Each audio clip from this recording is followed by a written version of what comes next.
Welcome to Aditya academy. तो जो माने ओएस एग्जाम दउछंती किबा सीजीएल हो किबा अदर जे कोनोसी एग्जाम दउछंती जे थरे ओडिया क्वेश्चन आसुची तो सेमानक पई मु कहूची जे आपण माने खाली क्वेश्चन को डिस्कशन करदेले किबा क्वेश्चन को प्रैक्टिस करिकरी पळैले आमे एग्जाम क्वालिफाई करबानी। जदि हमर थियोरी क्लियर नथिबो ताहले आमे क्वेश्चन जेते भी सारा क्वेश्चन पढिले भी आमे करि परिबा नहीं। तो प्रथमे आमे कोन करिबा ना हमर थियोरी को भलसे पढ़िबा। तो मु ସେଥିପାଇଁ ଓଡ଼ିଆ ସାରସ୍ୱତ ବହି ଯୋଉ ଗ୍ରାମାର ବହି ଅଛି ସେ ବହିର ପ୍ରଥମରୁ ଯୋଉ ସବୁ ଟପିକ ଅଛି ଆମେ ଡିସ୍କସନ କରିବା। ତ ମୁଁ ଆପଣ ମାନଙ୍କ ପାଇଁ ପ୍ରଥମ ଟପିକ ନେଇଛି ଯେ ଧ୍ୱନି ବର୍ଣ୍ଣ ଓ ବର୍ଣ୍ଣମାଳା। ଆପଣ ପାଇଁ ନେଇଛି ଧ୍ୱନି ବର୍ଣ୍ଣ ଆଉ ବର୍ଣ୍ଣମାଳା। ତ ଷ୍ଟାର୍ଟ କରିବା ଆମେ କଣ ନା ଧ୍ୱନି। ଧ୍ୱନି କାହାକୁ କହିବା? ତ ପ୍ରଭାତର ଶଯ୍ୟା ତ୍ୟାଗ ଠାରୁ ରାତ୍ରିର ଶଯ୍ୟା ଗ୍ରହଣ ପର୍ଯ୍ୟନ୍ତ ମନୁଷ୍ୟ ନାନା ଧ୍ୱନି ଶୁଣିବାକୁ ପାଇଥାଏ। ପ୍ରକୃତି ରାଜ୍ୟରେ ଅହରହ ବିଭିନ୍ନ ଧ୍ୱନି ସୃଷ୍ଟି ହେଉଛି। ମନୁଷ୍ୟର ମଧ୍ୟ ଧ୍ୱନି ଅଛି। କାହିଁ କେଉଁ ଅତୀତରୁ ମାନବ ନିଜର ମୁଖ ନିଃସୃତ ଧ୍ୱନି ସାହାଯ୍ୟରେ ଭାବ ପ୍ରକାଶ କରିଆସୁଅଛି। ଅନ୍ୟାନ୍ୟ ପଶୁପକ୍ଷୀ ମଧ୍ୟ ବିଭିନ୍ନ ଧ୍ୱନି ଭାବରେ ନିଜ ମାଧ୍ୟମରେ ପ୍ରକାଶ କରିଥାନ୍ତି। ମାତ୍ର ମନୁଷ୍ୟ ମାନଙ୍କ ପରି ବ୍ୟାପକ ଓ ଅର୍ଥବୋଧକ ନୁହେଁ। ସୁତରାଂ ଧ୍ୱନି ହେଉଛି ଏକ ପ୍ରକାର ନାଦ ବା ଶବ୍ଦ। ତାହେଲେ ଆମେ କଣ ଜାଣିଲେ ନା ସକାଳ ଉଠିବା ପରଠାରୁ ରାତ୍ରିରେ ଶୋଇବା ପର୍ଯ୍ୟନ୍ତ ଆମେ ବିଭିନ୍ନ ପ୍ରକାରର ଧ୍ୱନି ଶୁଣୁଛେ। ବିଭିନ୍ନ ପ୍ରକାର ପଶୁ ପକ୍ଷୀ ହୁଅନ୍ତୁ କିମ୍ବା କୀଟପତଙ୍ଗ ହୁଅନ୍ତୁ କିମ୍ବା ମନୁଷ୍ୟ ହୁଅନ୍ତୁ ଯିଏ ବି ହୁଅନ୍ତୁ ତାଙ୍କର ବିଭିନ୍ନ ପ୍ରକାରର ଧ୍ୱନି ଥାଏ। ଯେମିତି ମୁଁ ଏକ୍ସାମ୍ପଲରେ କହିବି ଗାଈର ଶବ୍ଦ। ଗାଈ କଣ କରୁଛି ନା ହମା ହମା ଶବ୍ଦ କରୁଛି କିମ୍ବା କାଉ କା କା ଶବ୍ଦ କରୁଛି କିମ୍ବା କୋଇଲି କୁହୁ କୁହୁ ଶବ୍ଦ କରୁଛି। ବିଭିନ୍ନ ପ୍ରକାରର ପ୍ରତ୍ୟେକ ମାନେ ଜୀବଜନ୍ତୁ ତାଙ୍କର ବିଭିନ୍ନ ପ୍ରକାରର ଶବ୍ଦ ବା ଧ୍ୱନିକୁ ଉଚ୍ଚାରଣ କରିଥାନ୍ତି। କିନ୍ତୁ ମନୁଷ୍ୟର ମୁଖ ନିଃସୃତ ଭାବ ପ୍ରକାଶ ଧ୍ୱନି ସମୂହ ହେଉଛି ଭାଷା। ହେଉଛି କଣ ନା ମୁଖ ନିଃସୃତ ହେଉଛି ଭାଷା। ତାହେଲେ ଆମେ କଣ ଜାଣିଲେ ନା ବିଭିନ୍ନ ପ୍ରକାର ପଶୁ ପକ୍ଷୀ କୀଟ ପତଙ୍ଗ ଯିଏ ବି ହୁଅନ୍ତୁ ସେ ବିଭିନ୍ନ ପ୍ରକାରର ଧ୍ୱନି ଉଚ୍ଚାରଣ କରନ୍ତି। ଯେମିତି ମୁଁ କହିଲି କି ଗାଈ ହମା ହମା ଶବ୍ଦ କରୁଛି ଇଏ କରୁଛି। କିନ୍ତୁ ମନୁଷ୍ୟ ନିଜର ଭାବକୁ ପ୍ରକାଶ କରିପାରୁଛି। ତା କଥା ଯୋଉ କହୁଛି ସେ ଅନ୍ୟମାନଙ୍କ ପ୍ରକାରେ ତାର ମୁଖରୁ ଯୋଉ ବାହାରୁଥିବା କଥାକୁ ସେ ଅନ୍ୟମାନଙ୍କ ପାଖରେ ପ୍ରକାଶ କରିପାରୁଛି। ତାକୁ ଆମେ କଣ କହିବା ନା ତାକୁ ଆମେ ଭାଷା କହିଲେ। ତାକୁ ଆମେ ଭାଷା କହିଲେ। କାହିଁକି ନା ମୁଁ ଯୋଉ ଆପଣ ମାନଙ୍କୁ ନା ପଢଉଛି ମୁଁ ଯୋଉ କଥା ଗୁଡା କହିଲି ମୋର ଯୋଉ ଭାବଟାକୁ ମୁଁ ପ୍ରକାଶ କରିପାରିଲି ଯୋଉଟା କି ଆପଣ ମାନେ ବୁଝିପାରୁଛନ୍ତି ତ ସେଇ ଜିନିଷଟାକୁ ଆମେ କହିଲେ କଣ ନା ଭାଷା। ବିଭିନ୍ନ ପ୍ରକାରର ଧ୍ୱନି ତ ଆମେ ଶୁଣି ପାରୁଛେ। ଆମେ କଣ ତାଙ୍କର ଭାଷା ବୁଝିପାରୁଛେ କି? ତ ଯାହାକୁ ଆମେ ବୁଝି ନ ପାରୁଛେ କିନ୍ତୁ ସେମାନେ ଶବ୍ଦ କରୁଛନ୍ତି ତାକୁ ଆମେ କଣ କହିଲେ ନା ଶବ୍ଦ କହିଲେ। କିନ୍ତୁ ଯାହାକୁ ଆମେ ବୁଝିପାରୁଛେ ଆମର ମନୁଷ୍ୟ କେବଳ ତାର ଯୋଉ କଥା କହିଥାଏ ତାର ଯୋଉ ମୁଖରୁ ନିଃସୃତ ଯୋଉ ବାଣୀ ହୋଇଥାଏ ତାକୁ ଆମେ ବୁଝି ପାରିଥାଉ। ତାକୁ ଆମେ ସେଥିପାଇଁ କଣ କହିଥାଉ ନା ଭାଷା କହିଥାଉ। ବୁଝିହେଲା? ତାପରେ ଏବେ ନେକ୍ସଟ ପଢିବା କଣ ନା ବର୍ଣ୍ଣ।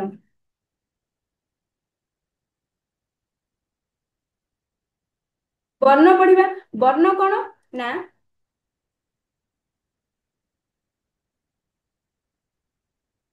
ଧ୍ୱନି ମାନଙ୍କର ଲିଖିତ ରୂପ ହେଉଛି ବର୍ଣ୍ଣ। ମୁଁ ପଢିଲି କଣ ନା ଯୋଉ କଥାକୁ ଆମେ ପ୍ରକାଶ କରୁଛି ମୁଁ ତୁମକୁ ଯୋଉ କଥା କହୁଛି ତାକୁ ଆମେ ଭାଷା କହିଲେ। ଯଦି ମୁଁ ଏଇ ଯୋଉ ଶବ୍ଦଟି ଲେଖା ଅଛି ଯେ ଧ୍ୱନି ମାନଙ୍କର ଲିଖିତ ରୂପ ହେଉଛି ବର୍ଣ୍ଣ। ଏଇଟା କଣ ମୁଁ କଥାରେ କହିଦେଲି। ଯଦି ମୁଁ ଏଇ ଜିନିଷଟାକୁ ଲେଖିକିରି ଆପଣ ମାନଙ୍କୁ କହିବି ତାହେଲେ ସେଇଟା ହେଇଯିବ ବର୍ଣ୍ଣ। ବୁଝିହେଲା? ଯାହାକୁ ଆମେ କହିବା ସେଇଟା ହବ କଣ ନା ଧ୍ୱନି ବା ଭାଷା। ଯାହାକୁ ଆମେ କଣ କରିବା ଲିଖିତ ଆକାରରେ କହିବା ବା ଲିଖିତ ଆକାରରେ ଲେଖିବା ତାକୁ ଆମେ କହିବା କଣ ନା ବର୍ଣ୍ଣ।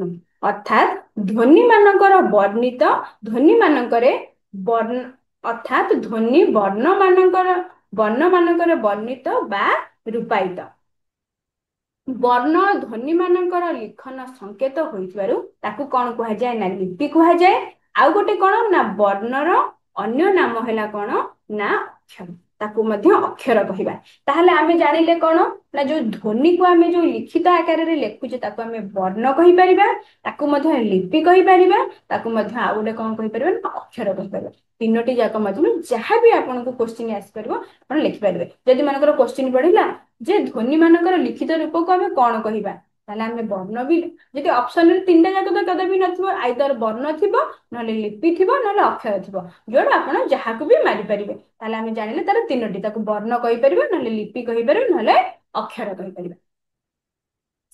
ତାପରେ ଆମେ ଏବେ ପଢିବା କଣ ନା ବର୍ଣ୍ଣମାଳା। ବର୍ଣ୍ଣମାଳା କଣ? ବର୍ଣ୍ଣମାଳା ଆମେ ଏବେ ବର୍ଣ୍ଣମାଳା ଆମେ କଣ ଜାଣିଲେ ନା ଓଡ଼ିଆ ଭାଷାରେ ଲେଖାପଢା ପାଇଁ 49ଟି ବର୍ଣ୍ଣ ବ୍ୟବହୃତ ହେଉଛି। ଏହି ବର୍ଣ୍ଣ ଏହି ବର୍ଣ୍ଣ ସମୂହକୁ କଣ କୁହାଯାଏ ନା ବର୍ଣ୍ଣମାଳା କୁହାଯାଏ। ତାହେଲେ ଆମେ ଜାଣିଲେ ଯୋଉ ବର୍ଣ୍ଣଟା ଆମର ଅଛି, ତାହେଲେ ଆମର ବର୍ଣ୍ଣଟା 49ଟି ବର୍ଣ୍ଣ ଅଛି। 49ଟି ବର୍ଣ୍ଣ ଗୋଟେ ସିରିଏଲରେ ଅଛି, ମାନେ ପୁରା ଗୋଟେ ମାଳାରେ ଥିବାରୁ ତାକୁ ଆମେ କଣ କହିବା ନା ବର୍ଣ୍ଣମାଳା କହିବା। ଆମେ ମାନେ ସମସ୍ତେ ତ ଛୋଟ ବେଳୁ ପଢିଛେ, ଅ ଠାରୁ ଇୟଲ ଯାଏ ସମସ୍ତେ ତ ଜାଣିଛେ, ତାକୁ ଆମେ 49ଟି, ସେଟା ସେଇ ବର୍ଣ୍ଣଟି 49ଟି ଥାଏ।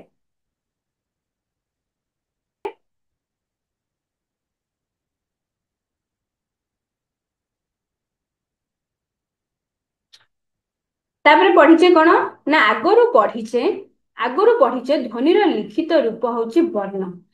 ମାତ୍ର 49ଟି ବର୍ଣ୍ଣର 49ଟି ଧ୍ୱନି ନାହିଁ। ଆମେ ଆଗରୁ ପଢିଲେ କଣ ନା ଯାହାକୁ ଆମେ ଧ୍ୱନିର ଲିଖିତ ରୂପକୁ ଆମେ ବର୍ଣ୍ଣ ବୋଲି ଅଲରେଡି ପଢିଦେଲେ। ତ ବର୍ଣ୍ଣ ଆମେ କେତୋଟି ଜାଣିଲେ? 49ଟି ବର୍ଣ୍ଣ ଜାଣିଲେ। କିନ୍ତୁ ସେ ଯୋଉ 49ଟି ବର୍ଣ୍ଣ ଅଛି, ସେ 49ଟି ବର୍ଣ୍ଣର ଧ୍ୱନି 49ଟି ନାହିଁ।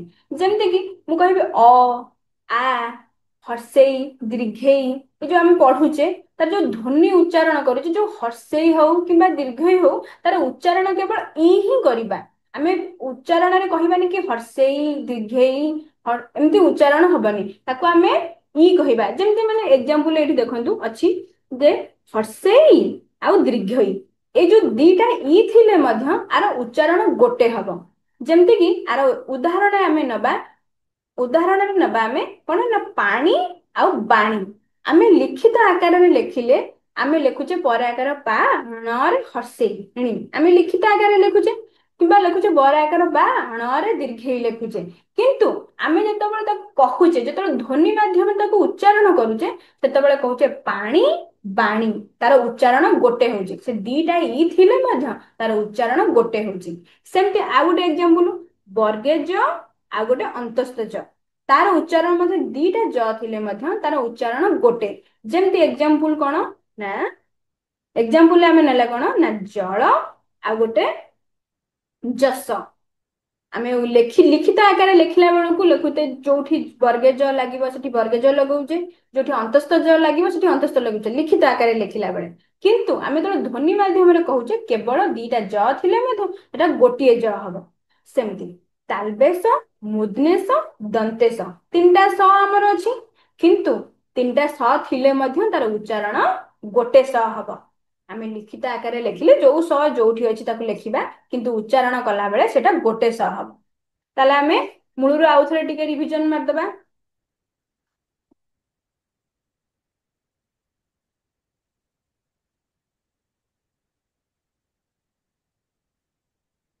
ଆମେ ପଢିଲେ ଧ୍ୱନି କଣ ନା ସକାଳୁ ରାତି ପର୍ଯ୍ୟନ୍ତ ଆମେ ବିଭିନ୍ନ ପ୍ରକାର ପଶୁ, ପକ୍ଷୀ, କୀଟ, ପତଙ୍ଗ, ମନୁଷ୍ୟ, ଯେକୌଣସି ଯିଏ ବି ହୁଅନ୍ତୁ, ସେ ବିଭିନ୍ନ ପ୍ରକାରର ଶବ୍ଦ ଉଚ୍ଚାରଣ କରୁଛନ୍ତି, ବିଭିନ୍ନ ପ୍ରକାରର ଧ୍ୱନି ଉଚ୍ଚାରଣ କରୁଛନ୍ତି।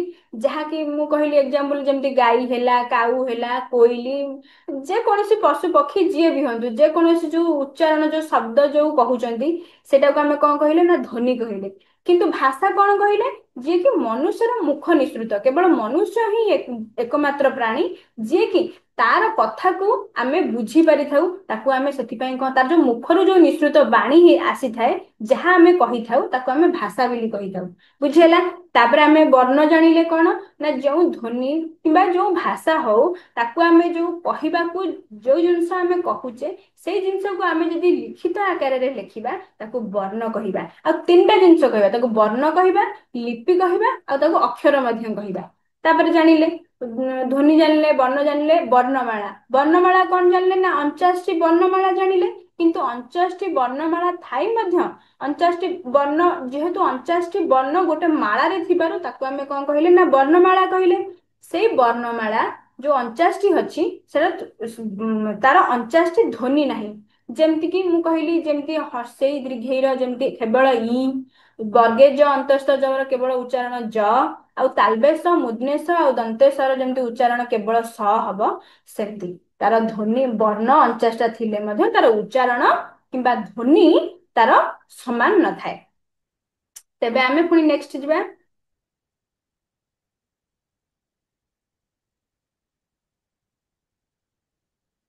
ନେକ୍ସଟ ହେଲା କଣ, ନା ବର୍ଣ୍ଣ ମାନଙ୍କର ବିଭାଗୀକରଣ। ବର୍ଣ୍ଣ ଯୋଉ ପଢିଲେ, ଯୋଉ 49ଟି ବର୍ଣ୍ଣ, ତାର ବିଭାଗୀକରଣ ତାକୁ କେମିତି କଣ, ନା ଓଡ଼ିଆ ଭାଷାରେ ବ୍ୟବହୃତ ବର୍ଣ୍ଣ ମାନଙ୍କୁ ଦୁଇ ଭାଗରେ ବିଭକ୍ତ କରାଯାଏ। ଯଥା ଗୋଟେ ହେଲା କଣ, ନା ଗୋଟେ ସ୍ୱର ବର୍ଣ୍ଣ ଆଉ ଗୋଟେ ବ୍ୟଞ୍ଜନ ବର୍ଣ୍ଣ। ଯୋଉ 49ଟି ବର୍ଣ୍ଣ ଅଛି ତାକୁ ଆମେ ଦୁଇଟି ବିଭାଗରେ ଭାଗ କଲେ। ଗୋଟେ ହେଲା କଣ, ନା ଗୋଟେ ହେଲା ସ୍ୱର ବର୍ଣ୍ଣ ଆଉ ଗୋଟେ ବ୍ୟଞ୍ଜନ ବର୍ଣ୍ଣ।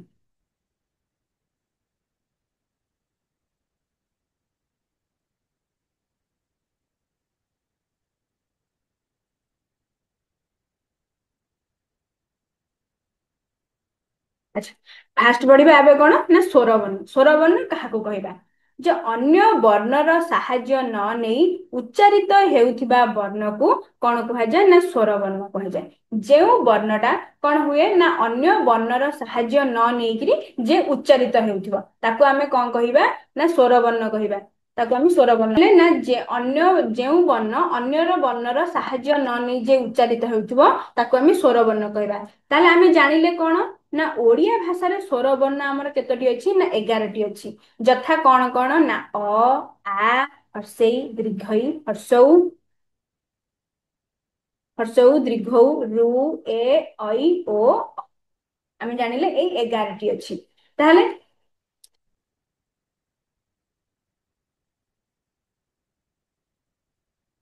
ଏଇ ଯୋଉ ସ୍ୱର ବର୍ଣ୍ଣ ଯୋଉ ଜାଣିଲେ, ଯୋଉ 11ଟି ସ୍ୱର ବର୍ଣ୍ଣ ଅଛି, ସେଇ ସ୍ୱର ବର୍ଣ୍ଣ ମାନଙ୍କୁ ମଧ୍ୟ ପୁଣି ବିଭାଗୀକରଣ କରିବା। ପୁଣି କଣ, ନା ଉଚ୍ଚାରଣ ଅନୁସାରେ ସ୍ୱର ବର୍ଣ୍ଣ ମାନଙ୍କୁ ପୁଣି କଣ ହେଇଛି, ନା ଦୁଇ ଭାଗରେ ବିଭକ୍ତ କରାଯାଇଛି। ପୁଣି ତାଙ୍କୁ ଦୁଇ ଭାଗରେ ବିଭକ୍ତ କରାଗଲା। ଯଥା କଣ, ନା ଗୋଟେ ହେଲା କଣ, ନା ହର୍ଷ ସ୍ୱର ଆଉ ଗୋଟେ ହେଲା ଦୀର୍ଘ ସ୍ୱର। ବୁଝିହେଲା। ଯେମିତି ଆମେ ଜାଣିଲେ ବର୍ଣ୍ଣକୁ ଦୁଇ ଭାଗରେ ବିଭକ୍ତ କଲେ କଣ, ନା ଗୋଟେ ସ୍ୱର ବର୍ଣ୍ଣ ଆଉ ଗୋଟେ ବ୍ୟଞ୍ଜନ ବର୍ଣ୍ଣ। ସ୍ୱର ବର୍ଣ୍ଣ ଜାଣିଲେ ଯେ କଣ, ଯେଉଁ ବର୍ଣ୍ଣ ଅନ୍ୟର ବର୍ଣ୍ଣ ସାହାଯ୍ୟ ନ ନେଇ ଉଚ୍ଚାରିତ ହେଉଥିବ ତାକୁ ଆମେ ସ୍ୱର ବର୍ଣ୍ଣ କହିଲେ। ସ୍ୱର ବର୍ଣ୍ଣ ଆମେ ଜାଣିଲେ କେତୋଟି, ନା 11ଟି ସ୍ୱର ବର୍ଣ୍ଣ। ତ ସେଇ ଯୋଉ ପୁଣି 11ଟି ସ୍ୱର ବର୍ଣ୍ଣ ଯୋଉ ରହିଲା, ତାକୁ ପୁଣି ଆମେ କଣ କଲେ, ନା ଦୁଇ ଭାଗରେ ବିଭକ୍ତ କଲେ। ଗୋଟେ ହେଲା ସ୍ୱର ହର୍ଷ ସ୍ୱର ଆଉ ଗୋଟେ ହେଲା ଦୀର୍ଘ ସ୍ୱର। ତାହେଲେ ହର୍ଷ ସ୍ୱର କଣ, ନା ହର୍ଷ ସ୍ୱର ହେଲା ଅ, ଇ, ଉ, ରୁ, ଏଇ ଚାରୋଟି। ଆଉ ଦୀର୍ଘ ସ୍ୱର କଣ ରହିଲା, ନା ଆ, ଦୀର୍ଘଇ, ହର୍ଷଉ, ଏ, ଐ, ଓ, ଅ। ଇଏ ରହିଲା ହର୍ଷ ସ୍ୱର ରହିଲା ଚାରୋଟି, ଦୀର୍ଘ ସ୍ୱର ରହିଲା ସାତଟି। ଯୋଉ 11ଟି ଯୋଉ ଆମେ ପଢିଥିଲେ ସେଥିରୁ ଭାଗ ହେଇଗଲା। ହର୍ଷ ସ୍ୱରରେ ଚାରୋଟି ରହିଲା, ଦୀର୍ଘ ସ୍ୱରରେ ସାତଟି ରହିଲା।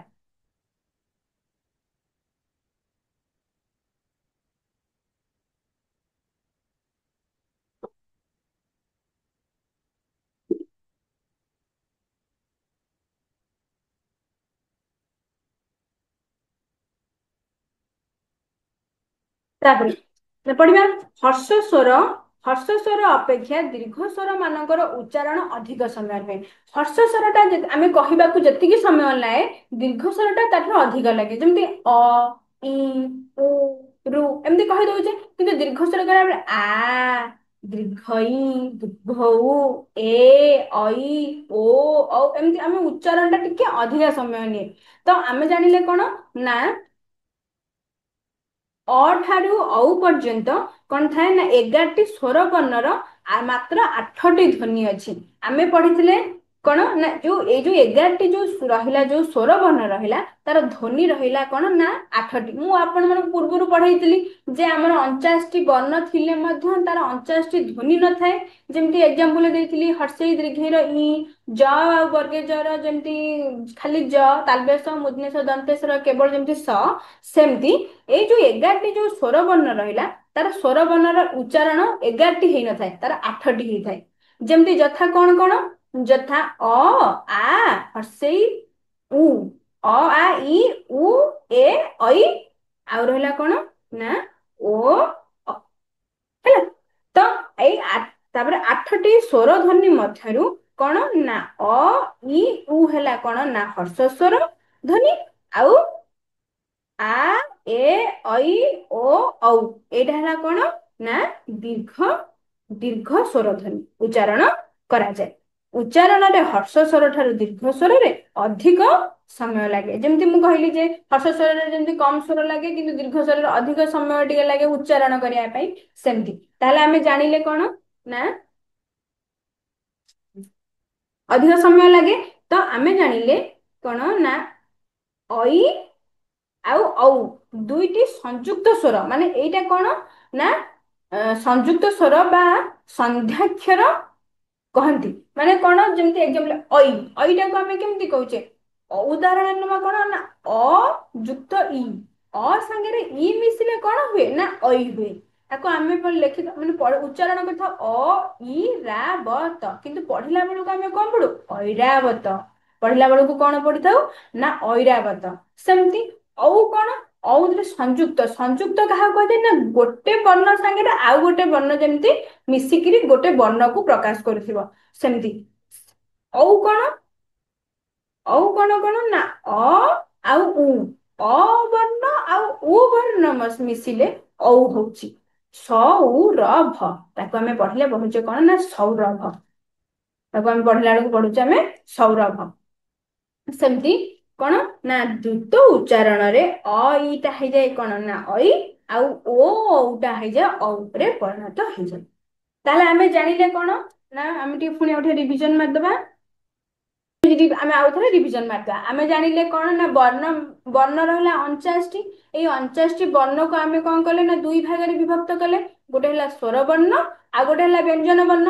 ତ ସ୍ୱର ବର୍ଣ୍ଣ ଆମେ କଣ ଜାଣିଲେ ନା ଯେଉଁ ବର୍ଣ୍ଣ ଅନ୍ୟ ବର୍ଣ୍ଣ ସାହାଯ୍ୟ ନ ନେଇକିରି ଯେ ଉଚ୍ଚାରିତ ହେଉଥିବ ତାକୁ ସ୍ୱର ବର୍ଣ୍ଣ କହିବା। ସ୍ୱର ବର୍ଣ୍ଣ ଆମେ ଜାଣିଲେ 11ଟି। କଣ କଣ ନା ହର୍ଷେଇ ଦୀର୍ଘେଇ ହର୍ଷଉ ଦୀର୍ଘଉ ରୁ ଏ ଐ ଓ ଔ।